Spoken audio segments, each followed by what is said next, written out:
Welcome back to the channel, guys. I have one hell of a car behind me. This thing is a C8 Corvette pushing up to 1,500 horsepower, equipped with our LMR twin turbo package. The car behind me is almost identical to our red R&D car we used back in 2020 that set all the world records from horsepower to at the drag strip running at 8.8 quarter mile time at over 106 miles an hour. And guys,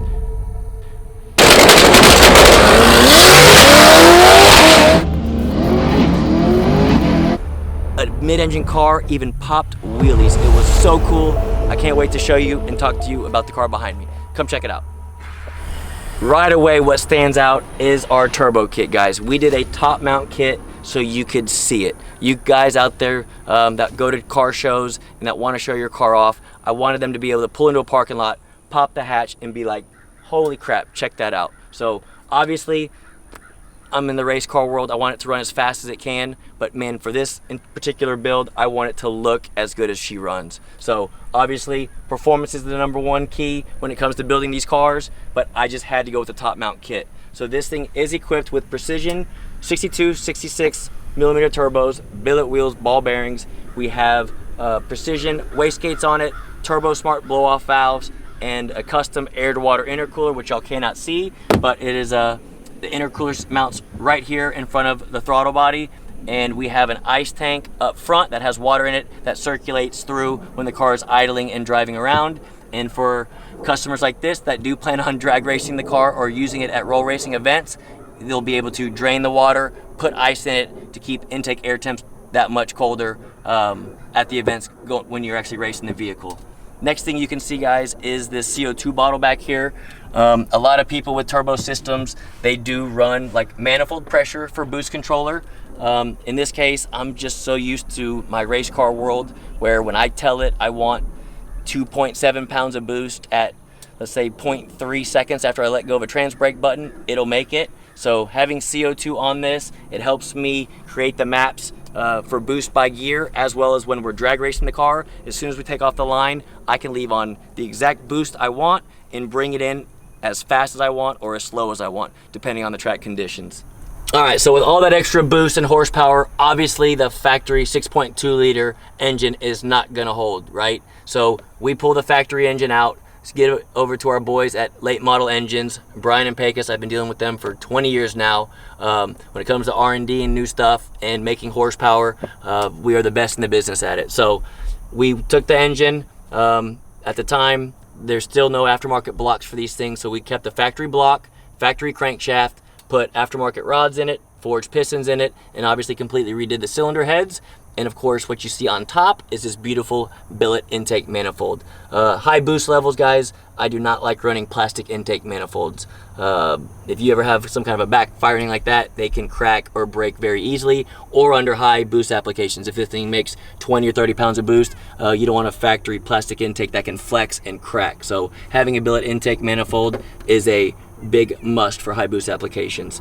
Next, with this kind of horsepower, guys, to put it to the ground and actually get it to move the vehicle, transmission and clutch is a major factor in this car that also fought us every step of the way for the past 3 years and is continuing to fight us, but I will keep fighting and I will win at the end of the day, I promise you. So this thing does make 1,500 flywheel horsepower. This car in particular, I think I stopped at like 1,278 rear wheel horsepower.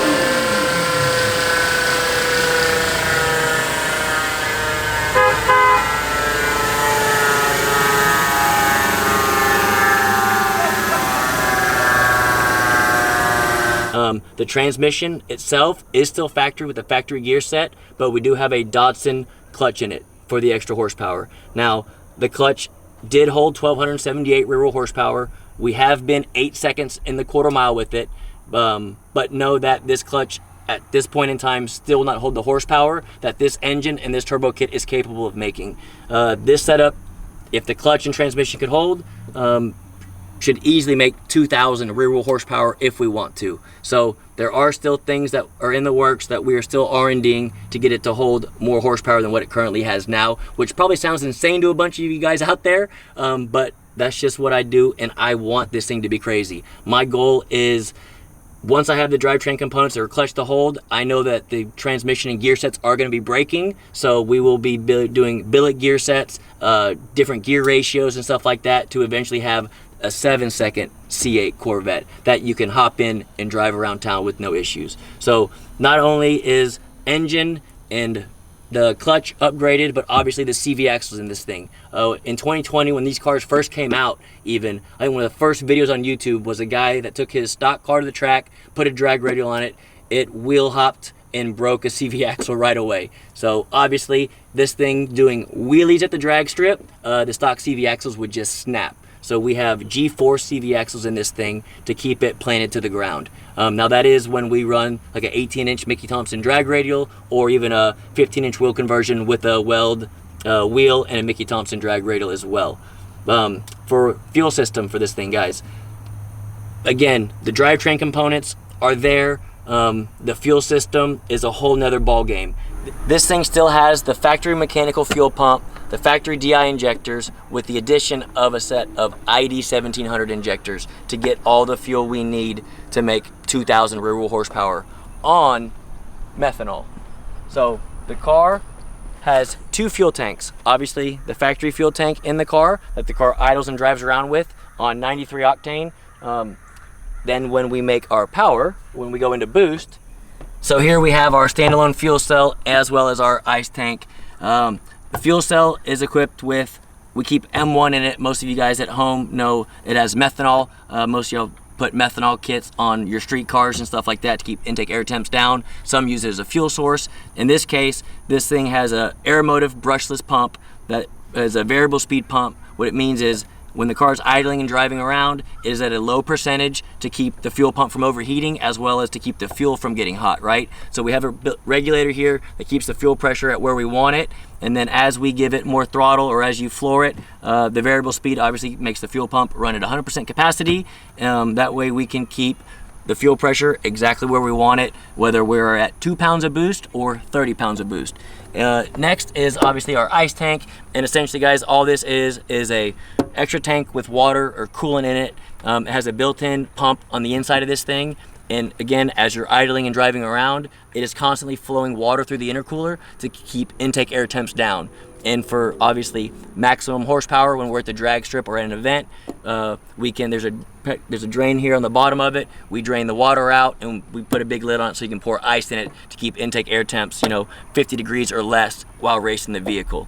Now, to control all of this stuff, as many of you know, the ECMs in these cars are nightmares, and we've been fighting the ECM as much as we have the clutch for the past 3 years. But to get the fuel that we need and to control it is the big factor, the fuel tech. We have a FT600 in this thing. Let's see if I can just key it on so y'all can kind of see the screen. And again, the way this car works, guys, it idles and drives around on the direct injection, and not until you go into boost does our aftermarket ECM kick in and control our second set of injectors. Again, 93 octane is in the tank. This car idles and drives around on 93 octane. It does not see alcohol or the methanol until it goes into boost. So not only does the fuel tech control our fuel to give us all the fuel we need for our injectors, it also controls dang near everything we need. So again, this car idles and drives around with, let's say, the stock computer, like I said it did with the stock DI. Once this thing goes into boost, the fuel tech, the aftermarket ECM, completely takes over. So this thing controls our fuel, our spark, as well as our throttle. So we have TPS, our timing, and our fuel, as well as our transmission, all controlled by the fuel tech. So to make these cars work the way we do, to get them to run as fast as they do, this is what is needed, in my opinion, one of the secret weapons to getting the car to run as fast as it does. Mainly because, again, the drivetrain with the clutch and the shifting is an issue. So the horsepower that goes to these things and the torque has to be very precise. Once you find the limit of that clutch, there's no stopping it. It just slips. So the way that this thing works, I'm able to use what's called like an ignition cut. So between each shift, I can pull timing, hold it out to let the clutch grab the next gear. Then I can bring the timing back in as well as the boost back in. So once the clutch is fully grabbed, then it can accelerate the motor again. I might be going a little bit details over some of y'all's heads, and I'm sorry. I just get excited about this stuff because it is really cool. I'm at the track and getting to play with it. But no, this thing takes care of everything from how much boost the car launches with to how much it ends with down track. And let me show you guys as well. So for customer's sake, this customer here, if he is out on the town cruising around, we have 3 different map settings for him. And again, so depending on what fuel you're on or what you're doing, it is a touchscreen dash. So that, go back to the dashboard, shows you what we read. So this shows us our RPM. This shows us our map, so vacuum or boost. There's our battery volts. Here's our O2s. This thing does run in a closed loop system, meaning at wide open throttle, if the fueling isn't the air fuel that I have up in the tune-up, this thing can correct up to, I think I have like 20%. So if you're in different altitudes or anything like that, it will target the air fuel, and this will automatically add up to 20% fuel or pull 20% of fuel out to get my target air fuel ratio. Here's our timing, and here's our wastegate pressure. So again, how I told y'all I was real anal about the CO2 on this car. Instead of manifold pressure, this is telling us how much CO2 I have on top of the wastegate. It doesn't tell us how much boost it's making, it's just how much pressure is on top of the gate. And so again, this customer's driving around town right now, and some Mustang or some Lambo or some Audi happens to outrun us. I simply hit this, and right here I have my 3 different settings. I labeled them 5 on top of the gate, 10 on top of the gate, 16 on top of the gate. And it's as simple as hitting a button, check mark, and it loads the new tune-up in it. So again, if we get outrun on our lower horsepower setting, you just click a button, turn the boost up, and say, let's run it one more time, and hopefully outrun the guy next to us. Let them get some distance.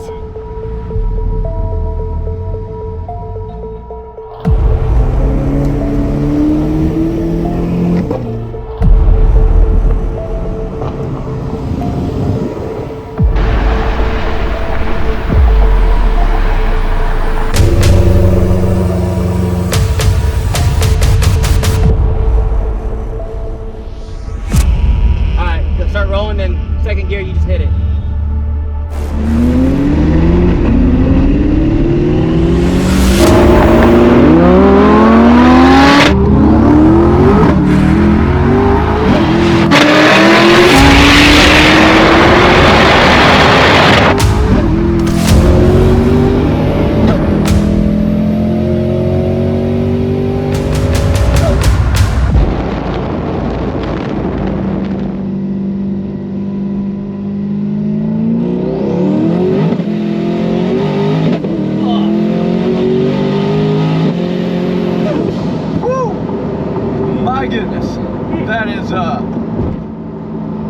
That was impressive.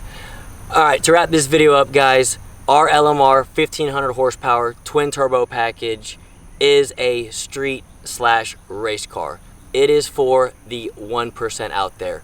Honestly, if you think you have what it takes to drive a car like this and maintain a car like this, please give me a call. I'd be glad to talk with you. Ask for me personally, because these cars are a pretty much custom setup, and we will do what we can to meet your needs and goals. So again, guys, I hope you enjoyed this video.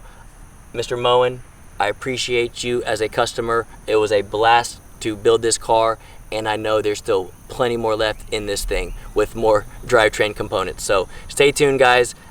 This is, again, a crazy build, but we're just getting started. There's still plenty more to go. So hope you enjoyed this video, guys. Comment below. As always, subscribe to our channel, and have a good day.